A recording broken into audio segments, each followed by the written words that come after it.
want to get into the number one killer of rapport. So again, rapport is being on the same energetic frequency, right? Tuning your antenna into the same vibration. If my client is tuned into country station or anxiety, I want to tune into that station so they can hear me. Otherwise, their antenna is totally going to miss what I'm saying. And I have a ton of strategies on that, right? My whole body language course, my whole language patterns courses, everything I teach is revolved around that. But we'll get into the number one hack to just bypass all of those strategies in a minute. But the killer of that is judgment.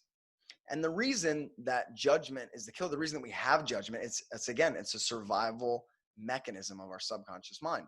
So when we were in tribes, people that looked like us, that talked like us, that had the same beliefs, the same values, the same skin color, they dressed the same, those people were safe, right? We cooperated with them. We hunted with them. We raised our crops and our children together.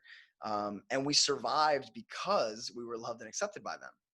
Now, people that were different than us, they looked different. They had different values, different religions. They painted their faces differently, right? Those people were a threat. And those people were often competing with us for resources. They were trying to steal our women and trying to steal our game. And we went to war with them. And so again, thousands of years and millions of iterations as humans, pretty soon we have a subconscious survival program. Again, extreme emotional events. We saw people that were different as a threat, extreme emotion, again, repeatedly. So over generations, we developed this system to judge people that are different than us. And so we block rapport when we see someone that's different than us.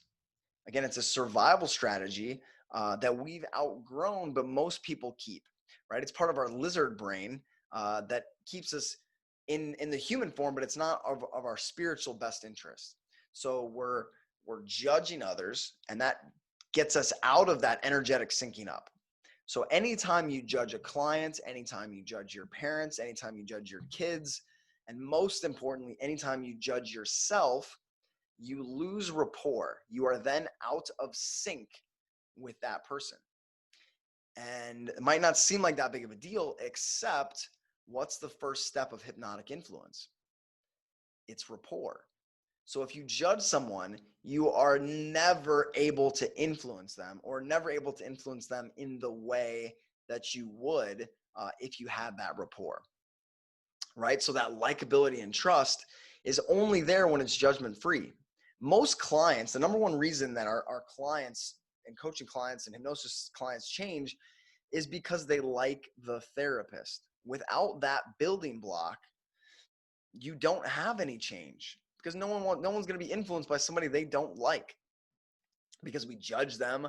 We put up barriers. Our subconscious goes, I'm not letting them influence me, right? So if you're not getting the results you want in your business, you're not building enough rapport, or you're not doing it in the right way, or you're judging, right? So that judgment, it kills. And as we talk about the antenna theory, every time we judge someone, that kicks off a little bit of fear-based hormones. So every time we judge ourselves, like, it's a little bit of tension, a little bit of stress, a little bit of that negativity in our body that then changes the thoughts that we tune into.